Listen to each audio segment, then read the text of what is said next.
हमारा singly link list का lecture number 2 है। आज हम देखें एड बैक फंक्शन बनाना।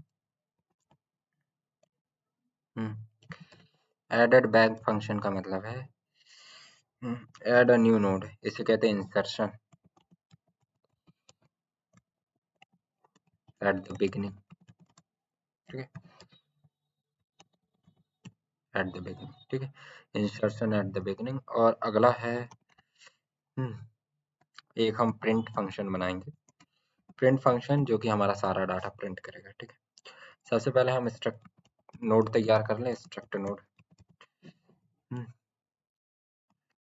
और नोड के अंदर क्या क्या डेटा रहेगा, तो आज थोड़ा डेटा के तौर पे इंट डेटा, आप कुछ भी रख सकते हैं, इंट डेटा नेम वेम आईडी नंबर वगैरह वगैरह। काफ़ी लंबी, काफ़ी ब्लॉक्स वाली नोड बना सकते हो। और सबसे फिर इम्पोर्टेंट चीज़ स्ट्रक्ट नोड स्टार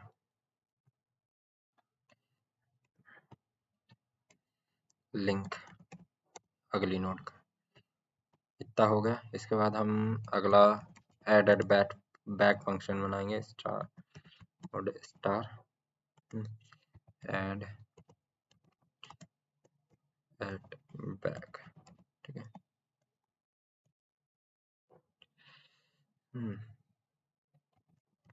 आर्ग्यूमेंट क्या होगा इसका, हेड। और एक डेटा भी जो कि हमें ऐड कराना है बिगिनिंग में, बस इतना है। अब इसे रिटर्न टाइप इसका मेरे को स्ट्रक्ट नोड ही चाहिए है, क्योंकि जरूरी है।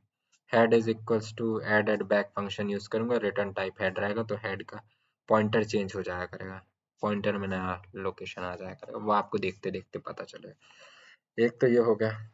इसके बाद अब क्या करते हैं, एक पॉइंटर बनाते हैं। ठीक है, पॉइंटर बनाने के लिए क्या है, struct node star PTR, PTR ना लिख के न्यू पी लिख दें, मतलब न्यू नोड। अगर मान लो आपने इतना करके छोड़ दिया और आपने कोड पूरा एकदम सही सही लिख दिया, तो ये कोड कोई काम का नहीं है, बेकार है। अब मैं बोलूंगा क्यों काम का नहीं है, क्योंकि ये जो आप बनाओगे ना, ये सब टेम्परेरी वेरिएबल्स रहेंगे। जैसे ही फंक्शन चलेगा, फंक्शन एग्जीक्यूट होने के बाद खत्म हो जाएगा चलना, बस वो वेरिएबल्स का जो डाटा रहेगा वो भी गोल, वो भी खत्म। तो हम लोग इसके लिए क्या करते हैं, हम इसे कहीं दूसरी जगह स्टोर करेंगे। ये जो फंक्शन रहता है वो स्टैक फ्रेम में लोकेट होता है, वेरिएबल्स भी उसी में रहते हैं, सबको अलग अलग जगह लोकेशन मिली हुई रहती है। अब हमें कोई डाटा रखना है तो हम डायनेमिक मेमोरी एलोकेशन का यूज करते हैं, जिसे हीप मेमोरी कहते हैं। वहां पे हम अपना वेरिएबल का डाटा स्टोर करते हैं, वो भले ही प्रोग्राम एग्जीक्यूट होकर चल चुका होगा, तब भी डेटा वहां सेफ रहेगा। समझ में आ रहा है कहने का मतलब है, साफ भाषा में, अगर आपको हीप वीप ये सब नहीं पता है, तो साफ भाषा में यह है कि हमें अपना डेटा बचाना है। हम ये नहीं चाहते कि फंक्शन चालू हो और रन होने के बाद हमारा डेटा चला जाए।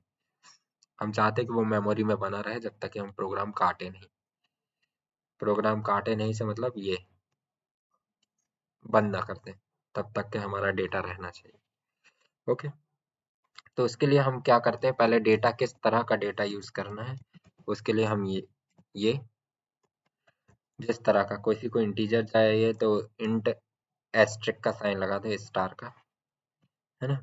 और अपनी भाषा में इसका मतलब अभी जब पॉइंटर सीखेंगे तो इसका होता है वैल्यू एट।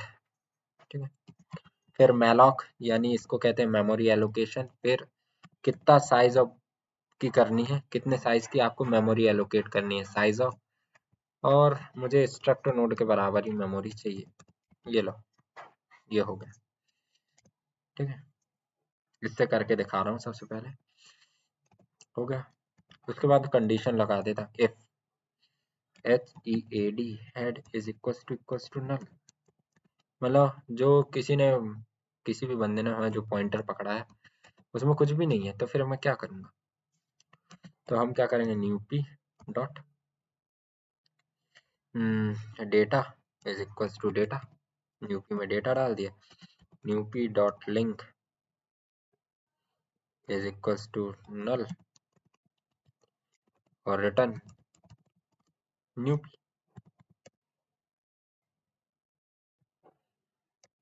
अब रिटर्न न्यू पी करूंगा, मान लो मैं यहाँ कोई पॉइंटर बना के रखता हूँ, अगर उसमें कुछ भी नहीं डाला, मैंने खाली पॉइंटर बना लिया हेड नाम का और इसमें कुछ भी नहीं डाल के रखा है, तो फिर मेरा क्या होगा, वो खाली पॉइंटर यहाँ पे आएगा हेड के, और मैंने डाटा डाल दिया 45 डालना है, ठीक है।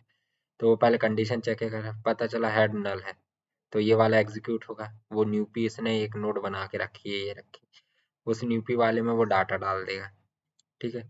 फिर न्यूपी के लिंक पार्ट को नल कर देगा और रिटर्न न्यूपी करेगा। हेड इक्वल टू करना, क्योंकि इसका रिटर्न टाइप स्ट्रक्ट नोड है, तो न्यूपी यहाँ पहुंच जाएगा, यहाँ पे जिसके भी बराबर रहेगा, एक्चुअली वो ये हेड के बराबर ही रहेगा, तो हेड की वैल्यू हो जाएगी न्यूपी, यानी हेड इज इक्वल टू न्यूपी हो जाएगा डायरेक्टली। अब एल्स पार्ट में करते हैं, जब एड एड बैक फंक्शन में एल्स पार्ट क्या होगा। तो एल्स पार्ट भी होता है क्या, न्यूपी सेम रहेगा, डॉट, सॉरी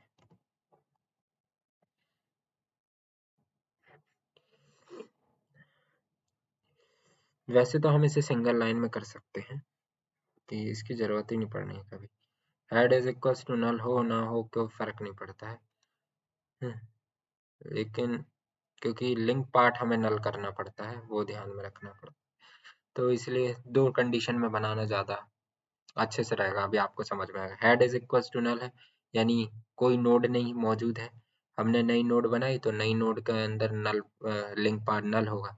अब ये अगर नल ना है तो फिर नल अगर नहीं है हेड, मतलब ऑलरेडी कोई नोड प्रेजेंट है तो उसके पहले लिखना है, तो हम क्या करेंगे, न्यूपी में तो डेटा जाएगा ही जाएगा, NumPy dot data is equals to data हो नहीं होना, NumPy dot link is equals to HEAD head होना है, न्यूपी डॉट लिंक हेड हो गया, और फिर रिटर्न न्यूपी। दोनों केस सेम ही है, दोनों अगर आप कुछ भी नहीं लिखते हैं, फेल्स भी नहीं लगाते, तो भी सेम चल जाएंगे, कोई दिक्कत नहीं आएगी। ये हो गया। अब इसकी टेस्टिंग कर लेते हैं। टेस्टिंग करने के लिए सबसे पहले क्या करते हैं, एक खाली सी नोड बना, स्ट्रक्ट नोड स्टार HEAD। अब ध्यान से देखिए, इसे मैंने कोई मेमोरी एलोकेट नहीं की है, मतलब ये इसी फंक्शन में बस काम करेगा इंट मेन तक, यानी कोई नोड नहीं है, कोई डाटा नहीं है। हाँ, अगर आप में से कोई ज्यादा ही दिमाग वाला हो तो वो हेड डॉट डेटा करके अगर 45 डाल देगा, हेड डॉट लिंक करके नल डाल देगा, नल कर देता हूँ मैं इसे, ठीक है। फिर वो head is equals to add eight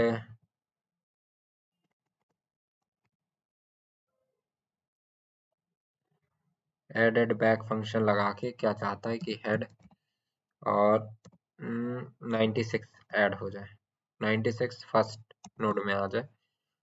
अब ये करना चाहता है और सी आउट कर रहा है हेड डेटा को, तो वो शायद मेरी इंपॉर्टेंट बात भूल गया है। अब चलाऊंगा, कोई आउटपुट नहीं आया। अब पूछेंगे सर कि ये कैसे हो गया, कोई आउटपुट नहीं आ रहा। अब आप मेरी ध्यान से बात सुनिए, मैंने कहा था कि जो फंक्शन रहता है, ये ऑलरेडी एक फंक्शन है, फंक्शन में आपने पॉइंटर बना दिया लेकिन मेमोरी एलोकेट नहीं की, तो मेमोरी के अंदर का डाटा जैसे ही फंक्शन एग्जीक्यूट हुआ वो गोल हो गया। यहाँ तक फंक्शन सही चल रहा था, यहाँ तक नल तक, ठीक है।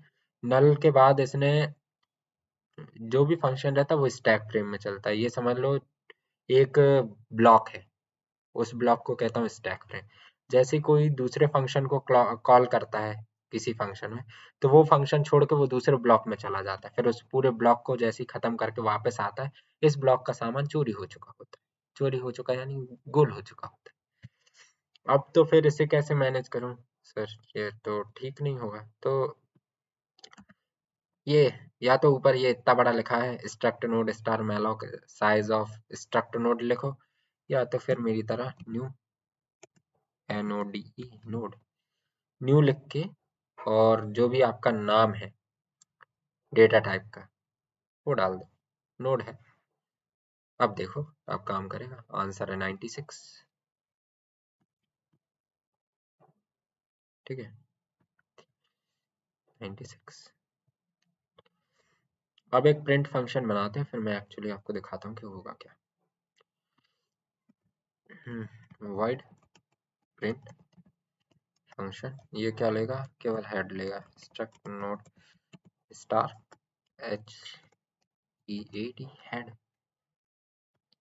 हेड लेगा। ठीक है अब करेगा क्या, मैं एक पॉइंटर बनाना चाहता हूँ। अब फालतू में मेमोरी ना एलोकेट करना।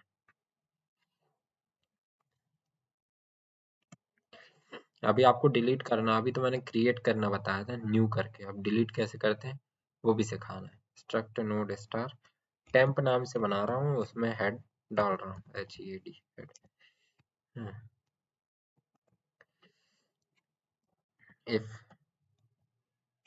HEAD head is equals to null, अगर ये नल है, टेम्प से करता हूँ टेम्प, ठीक है सही रहेगा, हेड से का परेशान नहीं। Temp is equals to null है तो सी आउट कर देना।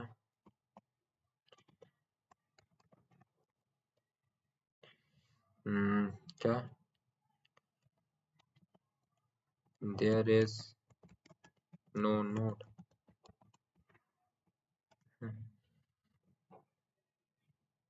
फिर कुछ भी मैसेज लिख सकते हैं जो आपको चाहिए। एल्स, ठीक है अब या तो नोड नहीं है या तो फिर है, तो एल्स पार्ट में मैं यहाँ डू वाइल लूप का यूज करना चाहूंगा।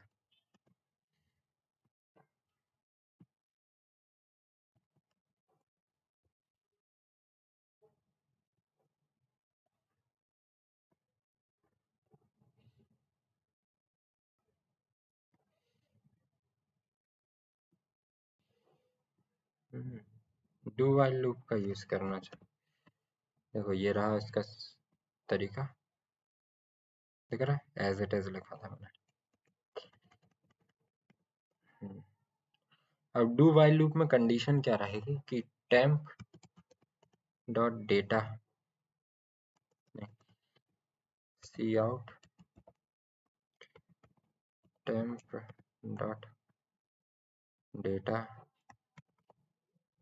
फिर हैंडल कर दूंगा temp is equals to temp dot link, ठीक है temp is equals to temp dot link.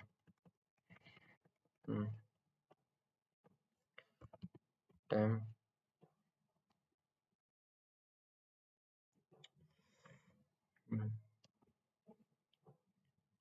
Is not equal to null, ठीक है अब मैं समझाता हूँ ये क्या कर रखा है। यदि टेम्प नल है, मतलब टेम्प हेड में कुछ भी नहीं है, तो there is no node, otherwise do while loop लगा रखा है। डू वाइल लूप इसलिए लगा रखा है, मान लीजिए कि सबसे पहले तो ये एक बार चली जाएगा, इसको कोई नहीं रोक सकता, तो ये टेम्प में जो डाटा है उसे प्रिंट कर देगा और टेम्प को टेम्प लिंक के बराबर कर देगा। अगर टेम्प लिंक इज नल के बराबर हो जाए, मान लो एक ही एलिमेंट है, एक ही नोड है, एक ही नोड है, तो अगले कंडीशन ये सेटिस्फाई नहीं हो रही, टेम्प लिंक इज नॉट, क्योंकि टेम्प टेम्प लिंक के बराबर होगा तो वो तो नल ऑटोमेटिकली हो जाएगा, तो अगली बार ये लूप चलना नहीं।